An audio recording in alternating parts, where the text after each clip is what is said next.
बच्चों, आज आप सभी के बीच एक कॉमन मुद्दे पे बात करेंगे। कॉमन मुद्दा क्या है?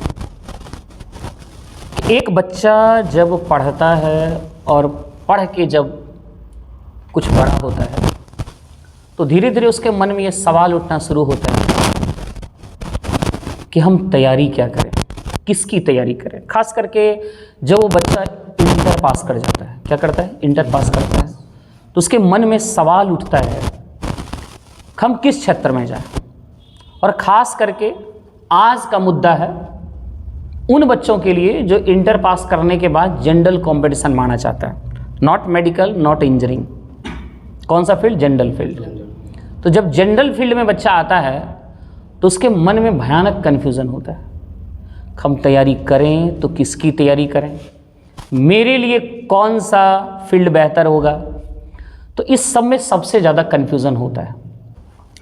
तो प्यारे बच्चों, मेरा पहला सवाल आप लोगों से यही है कि कोई बच्चा यदि इंटर पास करता है तो इंटर पास करने के बाद उसे किसकी तैयारी करनी चाहिए, खास करके किस फील्ड में, जब वो जनरल फील्ड में आता है। किस फील्ड में? जनरल फील्ड में आता है। यदि आप ये प्रश्न हमसे पूछें तो मेरा आंसर ये होगा कि सबसे पहले आप ये पता करिए कि जनरल कंपटीशन में जितनी भी परीक्षाएं होती है, बच्चों मुख्य रूप से जानते हैं कितनी परीक्षाएं? मुख्य रूप से कहा जाए तो 3 वैरायटी के क्षेत्र होते हैं। एक होता है एसएससी, एक होता है रेलवे और एक होता है बैंक, मुख्य रूप से। और एक डिफेंस भी ले लीजिए, आर्मी, नेवी, एयरफोर्स, तो चलिए कि ये भी जनरल फील्ड में ही माने जाते हैं। तो मेरा मानना है कि यदि आप डिफेंस के क्षेत्र में इंटरेस्ट हैं, डिफेंस के क्षेत्र में, तो डिफेंस में कौन कौन सा परीक्षा होता है, पहले उसके बारे में जानकारी हासिल करिए कि डिफेंस में किस किस चीज़ की परीक्षा होती है और उन परीक्षाओं में किस किस परीक्षा को देने के लिए हम योग्य हैं। पहली बात तो किसी परीक्षा में ऐसा होता है कि कुछ डिग्री ही खोजेगा, आपके पास वो डिग्री ही नहीं है। जैसे कोई फॉर्म आ जाएगा जिसमें मान के चलिए बोला कि बीटेक चाहिए, तो आपने बीटेक तो किया है ना, आप तो सिंपल ग्रेजुएशन कर रहे हैं। इंटर के बाद क्या करेंगे आप? सिंपल ग्रेजुएशन करेंगे। कोई ऐसा भी एग्जाम होगा जिसमें हो सकता है आईटीआई ही खोज ले। कुछ ऐसे एग्जाम हो गए जैसे पॉलिटेक्निक का डिग्री चाहिए आपको, डिप्लोमा चाहिए। तो सबसे पहले आप अपना इंटरेस्ट खुद से पूछिए कि आपको कौन सा क्षेत्र पसंद है। पहले क्षेत्र, और क्षेत्र के बारे में तो कहीं ना कहीं तो जानकारी है।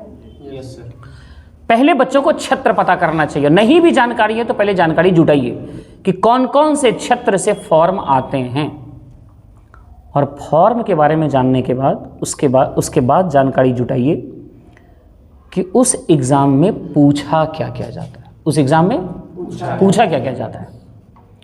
जो पूछा जाता है, क्या हम सक्षम हैं, क्या हम योग्य हैं।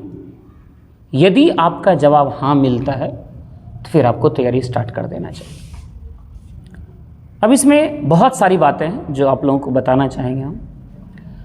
बच्चों, मुख्य रूप से जो बच्चे तैयारी करते हैं जनरल कंपटीशन में, वो रेलवे, एसएससी और बैंक होते हैं मुख्य रूप से। और यदि इस सभी का सिलेबस आप देखेंगे तो इस सिलेबस के आधार पर ही आप भारत के किसी भी एग्ज़ाम को आप क्वालिफाई कर सकते हैं। एज फॉर एग्जाम्पल, सबसे पहले हम लेना चाहेंगे एसएससी का। किसका? एसएससी का, staff selection commission. Central SSC की बात कर रहे हैं, स्टेट एसएससी की बात नहीं कर रहे हैं। जैसे बिहार में भी एसएससी है, बिहार कर्मचारी चयन आयोग। हम बिहार की बात नहीं कर रहे हैं, हम सेंट्रल की बात कर रहे हैं। तो सेंट्रल में का जो एसएससी होता है बच्चों, उसका सिलेबस अभी क्या है पहले ये पता करो। तो उसका सिलेबस है मैथ्स, रीजनिंग, जीके और इंग्लिश। ये 4 चीज़ पूछे जाते हैं, ठीक है। मुझे लगता है कि जो एसएससी का पैटर्न है मैथ, रीजनिंग, जीके और इंग्लिश का, तो बच्चों यदि आपको इंटरेस्ट है इंग्लिश में, सबसे पहला क्या बात बोले मैंने बोला इंग्लिश में इंटरेस्ट है, क्योंकि उसमें इंग्लिश भी पूछता है।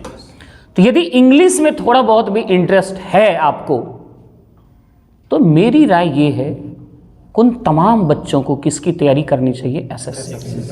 और उसको अपना गोल बना लेना चाहिए एसएससी।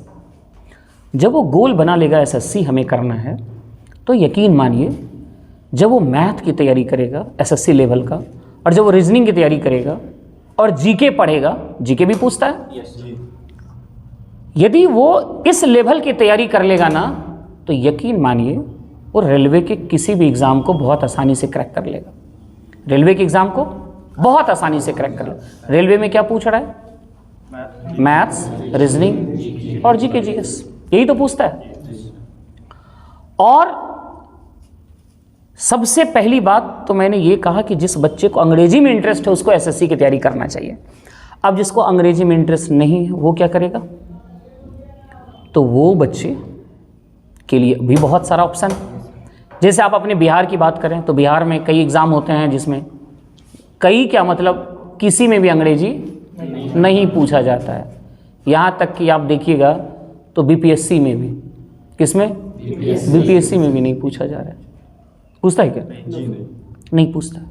उतने बड़े एग्ज़ाम में भी इंग्लिश की इम्पोर्टेंस नहीं है।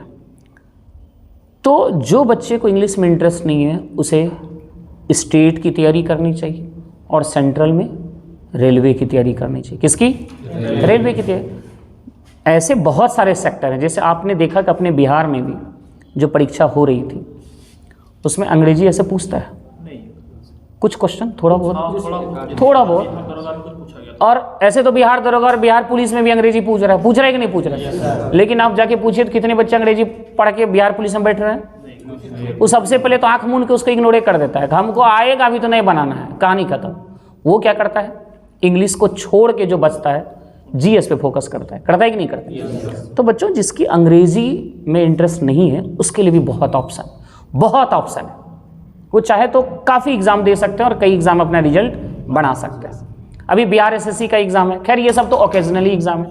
बिहार एसएससी क्या होता है? ओकेजनली, जब चुनाव आएगा तो आपको वैकेंसी देखने को मिलेगा, चुनाव खत्म वैकेंसी खत्म, है ना? लेकिन जो एग्जाम हमेशा आने का चांस बना रहता है, जिसका फॉर्म आपको हमेशा देखने को मिलेगा, वो आपका क्या है? रेलवे है। जो कि अभी के पीरियड में आप देख रहे हैं कि रेलवे की भी वैकेंसी टाइमली नहीं आ रही है।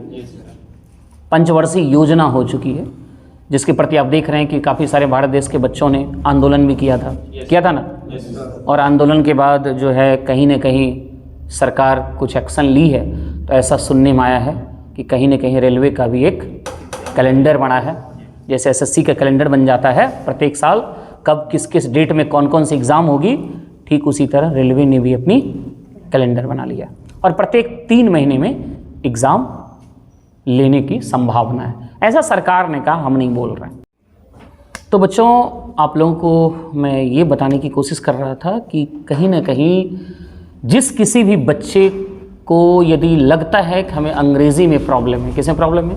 इंग्लिश में प्रॉब्लम है, तो उन बच्चों के लिए भी बहुत बड़ा क्षेत्र है। तो अब सवाल उठता है कि आखिर हम इस जनरल फील्ड में किसी भी एग्ज़ाम में सफलता कैसे प्राप्त करें? बच्चों देखो, जब आप लोग बेरोज़गार, अभी क्या आप लोग सब बेरोज़गार हैं? क्या है? बेरोज़गार। और सभी पाना क्या चाहते हैं? रोज़गार, नौकरी। वो भी कौन सी नौकरी? सरकारी नौकरी चाह रहे हैं। तो बच्चों सरकारी नौकरी पाने के लिए आखिर एक विद्यार्थी को करना क्या चाहिए? ठीक है, पहला सवाल। मेरा मानना है बच्चों, यदि आप जनरल फील्ड में किसी भी एग्ज़ाम में सफलता प्राप्त करना चाहते हैं, ठीक है, तो सबसे पहले ऐसे मैं मैथ का टीचर हूं, यदि ये शब्द बोलूँगा तो कोई बच्चा ये कह सकता है कि मैथ का टीचर इसलिए अपनी बात ज़्यादा रखता है। बट आप मेरी बात को मानिए। खांसी इतना क्या हो रहा है? ठीक रखो खांसी उसी तरह। क्या मैं बता रहा था अभी?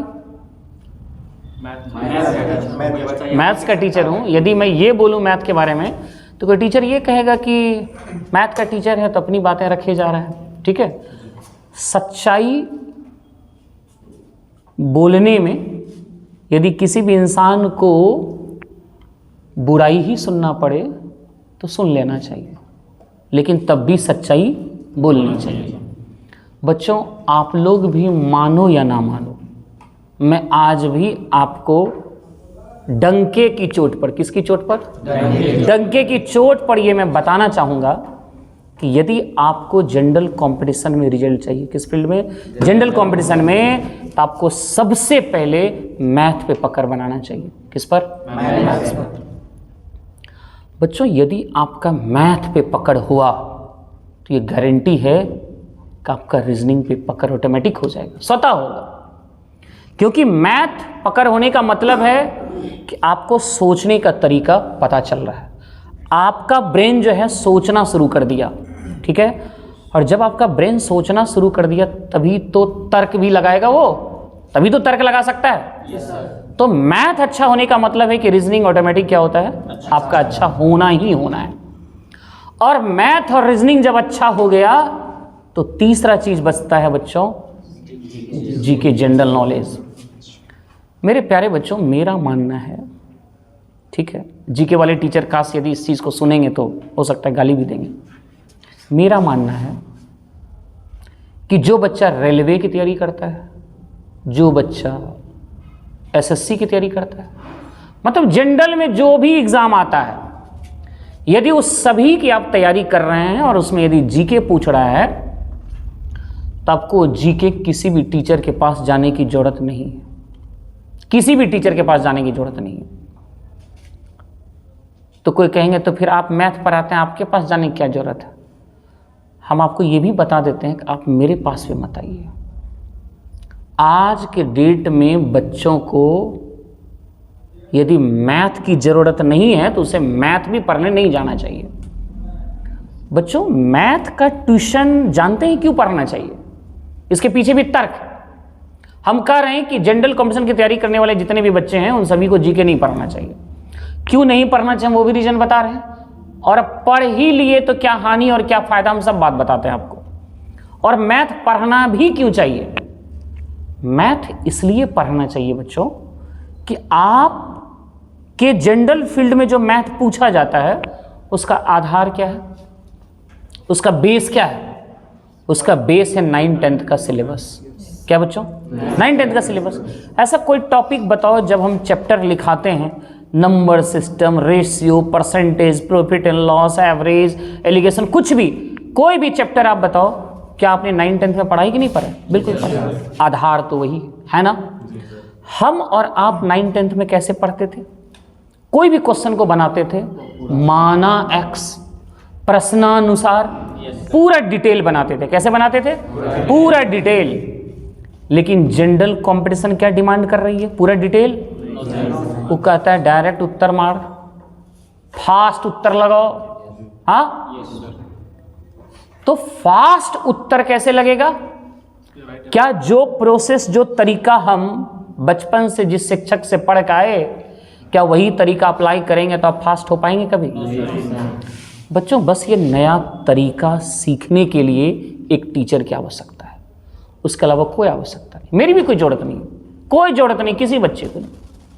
बस ये तरीका आप खुद से डेवलप हो सकता है कर लें, लेकिन ये तरीका डेवलप कौन कर पाएगा?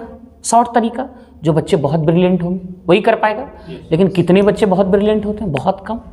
और यदि ब्रिलियंट हैं भी तो तरीका डेवलप करने में ही हो सकता है आपको 4 साल लग गया। आप रिसर्च करने के लिए तो नहीं आए यहाँ पे, बोलिए। और किसी ने रिसर्च कर लिया, उस रिसर्च को सीख के यदि हम भी फटाफट खटाखट आंसर मारने लगे तो आप बताइए, क्या आपको सीखने की जरूरत नहीं है? सीखना नहीं चाहिए आपको? बिल्कुल सीखना चाहिए। मैथ की बस इतनी ही जरूरत है बच्चों कि मैथ टीचर के पास इसलिए जाओ क्योंकि किसी भी क्वेश्चन को शॉर्ट में कैसे बनाया जाए। फिर शॉर्ट में ट्रिक नहीं बोल रहा हूं, ट्रिक तो बिल्कुल भी नहीं, ट्रिक नहीं। शॉर्ट का भी कॉन्सेप्ट होता है। शॉर्ट का भी क्या होता है? कॉन्सेप्ट। उस कॉन्सेप्ट को पकड़िए और बार बार बनाइए। कोई उसी शॉर्ट कॉन्सेप्ट को जो नहीं समझ पाता है वो ट्रिक समझ के याद कर लेता है, और समझदार बच्चा उसको कॉन्सेप्ट समझ के बनाता है। यही फर्क होता है। तो मैथ का ट्यूशन मात्र इसलिए जरूरी है बच्चों। अब जीके, बच्चों एक बात बताओ, साधारण क्वेश्चन, ठीक है। अभी बिहार पुलिस का कोई भी क्वेश्चन आप लाइए। बिहार पुलिस अभी लेटेस्ट एग्जाम चल रहा है, चल ही रहा है, अभी फेस होना बाकी है। हाँ, बिहार पुलिस के आप बताइए, आप वहां पे हैं, कोई क्वेश्चन बोलिए जो आपको याद है। राष्ट्रपति अपना त्याग पत्र किसको देता है? राष्ट्रपति अपना त्याग पत्र किसको देता है? ठीक, ये क्वेश्चन के लिए टीचर समझाएगा तब समझिएगा। ये तो हमको भी पता, उपराष्ट्रपति, सही बोले कि नहीं? हमको याद है उपराष्ट्रपति को देता है, कि किताबों में लिखा है, जिस किताब को खरीदिएगा उस किताब में लिखा हुआ मिलेगा आपको। बच्चों, मार्केटिंग क्या होता है जानते हैं? और आज के डेट में बच्चा को कैसे बरगलाया जा रहा है। अब क्वेश्चन कहां से आ रहा है? आसमान से। अब क्वेश्चन कहां से आ रहा है? उत्तरी ध्रुव से। अब कहां से आ रहा है? मंगल ग्रह से। तुम पृथ्वी पर आता है क्वेश्चन पूछ रहा है मंगल ग्रह से। अब बताओ, तो बच्चा ये सुन के कहता अब तो सच में खुद से पढ़ने से कोई उपाय नहीं है, टीचर का शरण लेना ही पड़ेगा। मेरे प्यारे बच्चों, एक बात तुमसे पूछना चाहते हैं, और जो हमारे इस वीडियो को देख रहे हो, यदि सच्चा इंसान है तो कमेंट जरूर करना, ठीक? कि आज से लॉकडाउन से पहले क्या परीक्षा में जीके पूछा जाता था कि नहीं? Yes sir. पूछा जाता है। तो जो बच्चे लॉकडाउन से पहले परीक्षा को पास कर गए, क्या वो भुट्टा थे क्या? वो तेज बच्चा मानेंगे उसको? मानेंगे ना? आप लॉकडाउन से पहले जितने भी बच्चे पास किए हैं, आप उनसे पूछिए, आपको पता चलेगा कि मैक्सिमम बच्चा खुद से पढ़ के जीके को कमांड कर लेते थे, और कमांडी ने परीक्षा को पास कर जाते थे खुद से पढ़ के। आज का दौर ही बदल गया। आज का दौर क्या हुआ? आज कहता है ना, जितना आसानी से जो चीज मिलने लगेगा बच्चों, उसका वैल्यू भी खत्म हो जाता है। क्या होता है? उसका वैल्यू खत्म हो जाता है। कल बच्चा को कुछ नहीं दिखता था, जीके का कोई वीडियो नहीं, कहीं से भी कोई वीडियो, कुछ नहीं। यदि जीके पहले भी टीचर पढ़ाते थे, ऐसा नहीं कि जीके का ट्यूशन आज से स्टार्ट हुआ है, लॉकडाउन के बाद से जीके का क्लास पहले से भी होता था। पहले भी रेलवे एसएससी की तैयारी करवाया जाता था, राइट?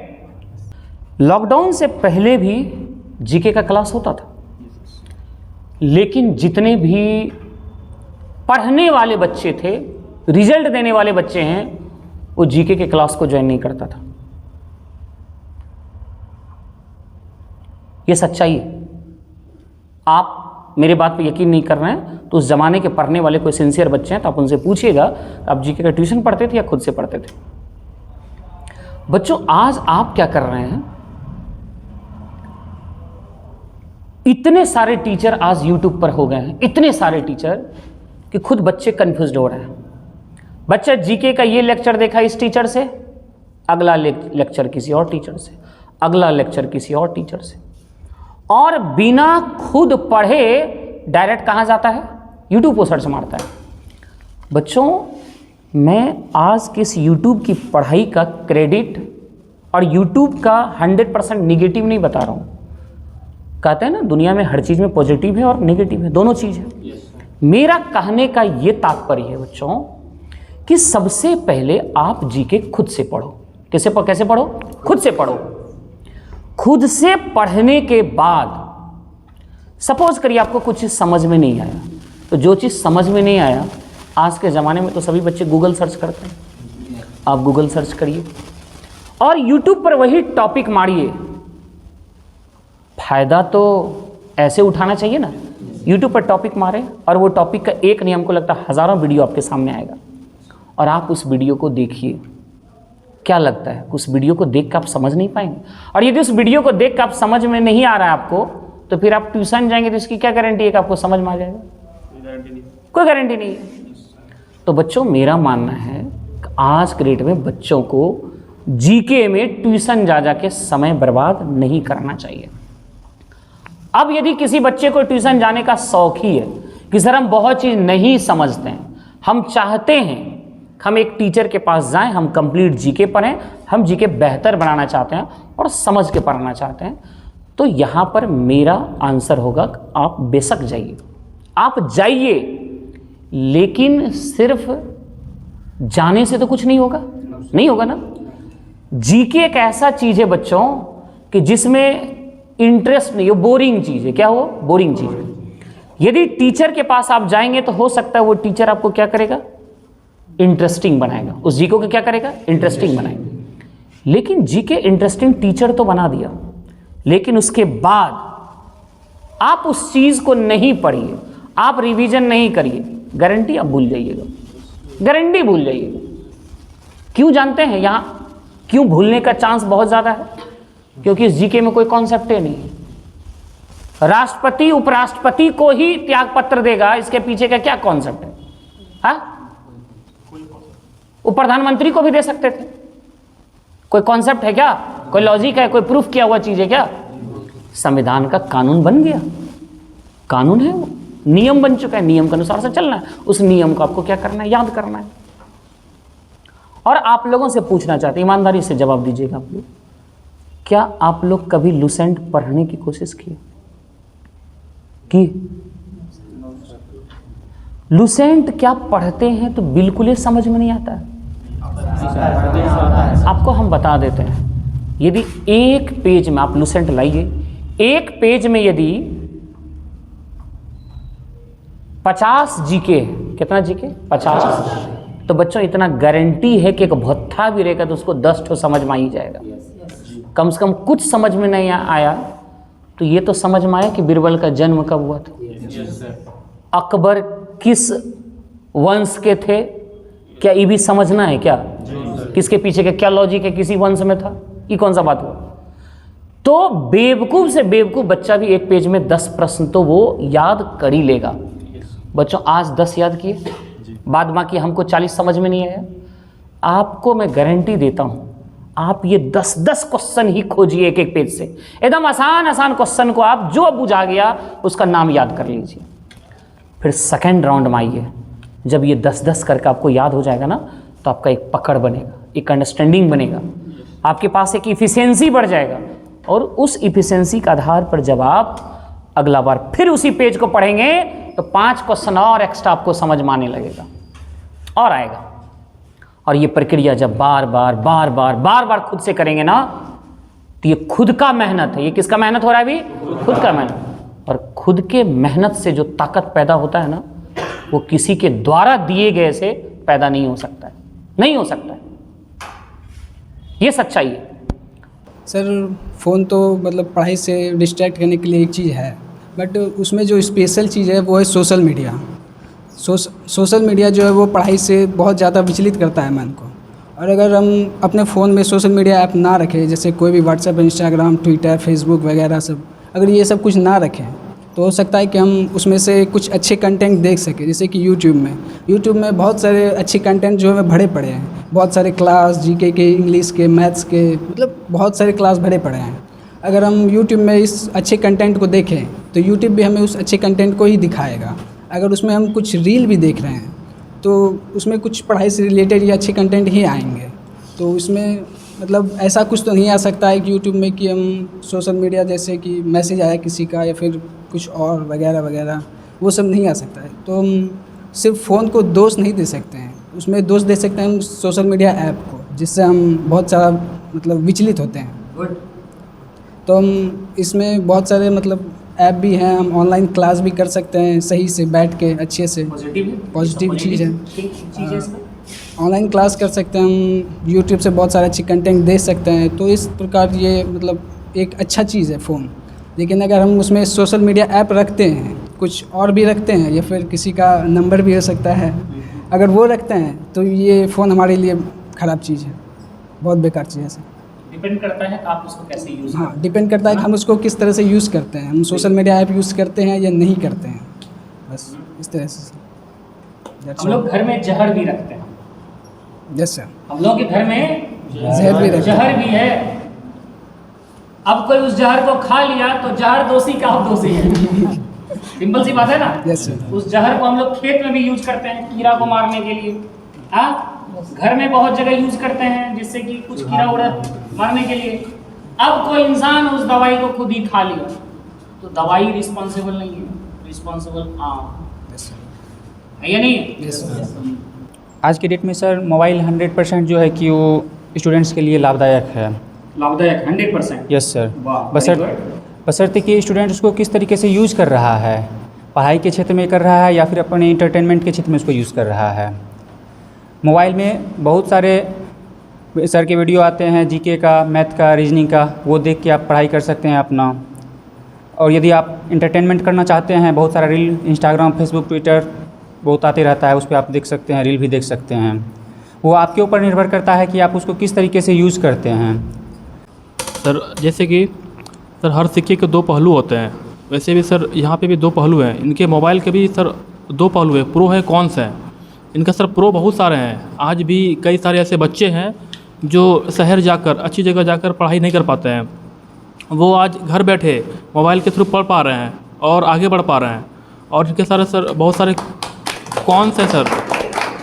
कुछ बच्चे जो वहाँ पर्याप्त जगह में है, अच्छे शहर में, बड़े शहर में, वो ऑफलाइन क्लास जा सकते हैं, वो पढ़ नहीं पा रहे, वो दिन भर मोबाइल में लगे पड़े हैं, सोशल मीडिया यूज कर रहे हैं, पढ़ रहे हैं, पढ़ कम रहे हैं, ज़्यादा उसमें इंटरटेनमेंट में समय बिता रहे हैं और रील्स देख रहे हैं। तो सर इस प्रकार से सर उस फ़ोन का ये प्रो भी है और सर कॉन्स भी है। तो हमें लगता है सर डिपेंड करता है विद्यार्थी पर, वो किस प्रकार से यूज कर रहे हैं। अगर वो सही दिशा में यूज कर रहे हैं तो उनके लिए बहुत ज़्यादा फ़ायदे हैं, और अगर वो गलत यूज करें सर फिर तो उसके लिए विनाशकारी सिद्ध हो सकता है सर ये मोबाइल। ऐसे तो रिश्ता गर्लफ्रेंड और बॉयफ्रेंड का भी खराब नहीं है। रिश्ता गर्लफ्रेंड और बॉयफ्रेंड का भी खराब नहीं है, क्योंकि आप दोस्ती कर रहे हैं। आप क्या कहते हैं? Girlfriend, she is my friend, और सी बोलती है he is my friend, right? Yes sir. ये दोस्त अच्छी चीज़ है, लेकिन डिपेंड करता है कि आप इसको दोस्ती रहने दीजिएगा तब ना, राइट? प्रेम अच्छी चीज़ है, प्रेम रहने दें तब ना। इसका एग्जाम्पल 12 फेल। जिस चीज़ को हम कहते हैं इससे दूर बचो, वो उसका सहारा लेके अपने जीवन में इतिहास रच दिया। दोनों ही यूपीएससी एग्ज़ाम को क्वालिफाई कर गए। तो सबसे बड़ा चीज़ है, ये बहुत अच्छा पॉइंट इन्होंने कहा, सबसे बड़ा चीज़ है कि किसी भी टेक्नोलॉजी को आप उसको यूज कैसे करते हैं। हर दुनिया की किसी भी चीज़ में नेगेटिव और पॉजिटिव दोनों पहलू, राइट? एक बंदूक आप घर में रखें, लाइसेंसी बंदूक, किस लिए रखते हैं? सुरक्षा के लिए, खुद की सुरक्षा के लिए। और किसी दिन उसी गोली से आप अपने ही घर में शूट कर रहे हैं किसी को, तो आप क्या कहेंगे? बंदूक खराब है? जी नहीं, इंसान खराब हो जाता है। तो आज के डेट में हम लोगों को हर हाल में किसी भी टेक्नोलॉजी को यूज करना है तो सबसे पहले अपने कॉन्शसनेस को ज़िंदा रखना है, और हमें किस चीज़ का यूज करना है, किस चीज़ का यूज नहीं करना है, किस चीज़ को देखना है, किस चीज़ को नहीं देखना है। इस चीज़ में यदि आप पारंगत नहीं हैं और आप सक्षम नहीं हैं, तो फिर आपके लिए वो चीज़ वरदान नहीं, अभिशाप साबित हो जाएगा। आज कई ऐसे बच्चे कहा ना कि जो दूर जाके नहीं पढ़ पा रहे, शहर जाके नहीं पढ़ पा रहे, क्या उसके लिए आज ये टेक्नोलॉजी वरदान है या नहीं है? या नहीं है? बिल्कुल वरदान है। तो बच्चों, ये कह पाना कि पूरी तरह से हाँ, लेकिन आज के डेट में ये गलत आज हर एक टीचर भी क्यों कहता है? ये इसलिए कह रहा है, ये बोलने के लिए, जैसे आप लोगों ने भी बोला ना कि मतलब कि अरे ये तो डिपेंड करता है यूज करने पर, डिपेंड करता है यूज करने पर, क्या देखना है क्या नहीं देखना है। हमें जिस चीज़ से फ़ायदा है उसको देखो, बाद बाकी जो फ़ायदा नहीं उसको हटा दो। कहने के लिए बहुत आसान है, कहने के लिए बहुत आसान है, लेकिन करना बहुत मुश्किल है। अब आपसे हम पूछना चाहते हैं, भगवान बुद्ध ने जब सत्य की खोज में, भगवान बुद्ध जब सत्य की खोज में घर को छोड़े थे, किसको छोड़े थे? घर को। क्यों? घर को क्यों छोड़े? वो क्यों छोड़े? क्या घर में रह के उन्हें सत्य की प्राप्ति, सत्य की खोज नहीं कर सकते थे?